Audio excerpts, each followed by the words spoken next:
I take a paint can. Simon Phillips paint can in a bass drum thing.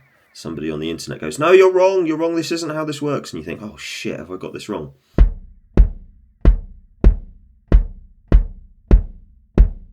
And I was told, and I quote, "First off, put that D112 all the way in, about 1 inch away from the beater. That's how it was designed to be used. Then you don't need a paint can or anything else." Got a couple of grievances here, and I'm going to address them. You mentioned that that's how it was designed to be used. Was it? I checked both the manual of the original D112, which is what I used, and the Mark II.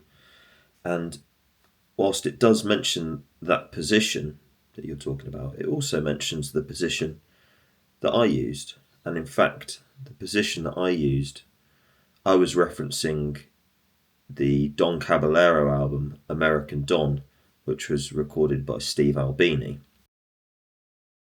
I showed you previously what the close mic was doing. No paint can. The frequency sort of differentiation is pretty negligible. I thought it would be interesting if we just looked at what the binaural head was doing. As you say, I don't need the paint can or anything else. By that logic, if I bring up the binaural head and do the same before and after, there should be no difference whatsoever.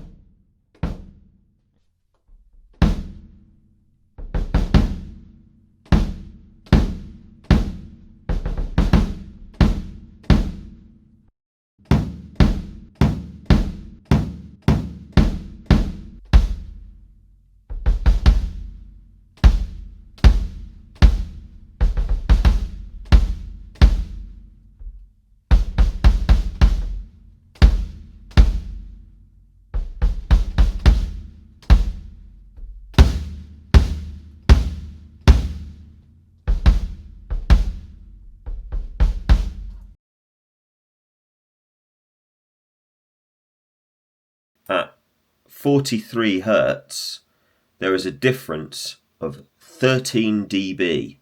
So that's essentially like adding a sub kick. And bear in mind, this microphone is positioned in a way like you're a person looking at the drum kit. It's doing the same thing in the sustain of the high frequencies, but we're actually getting much more low end.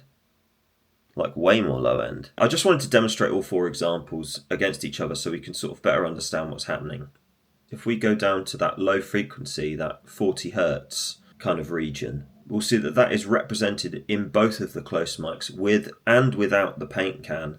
In the binaural head without the paint can, that frequency is lost, where it is extended in the binaural head with the paint can. By that, we can deduce that using mass inside the drum is affecting the projection of the low frequencies.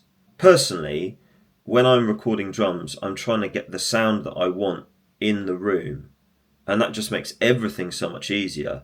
So it's actually increasing the lower octave of the drum. I could move that D112 wherever the hell I wanted, and it would not do that.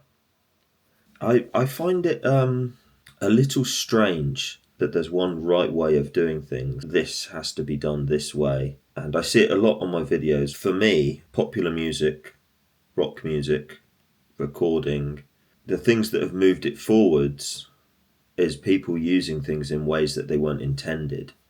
The distorted guitar, close miking drums even. So I'm always a bit surprised. That kind of approach of like one way is the only way. It's really boring. Like if there was only one way to do something, why would anybody do it? It would be dull, wouldn't it? I get a lot of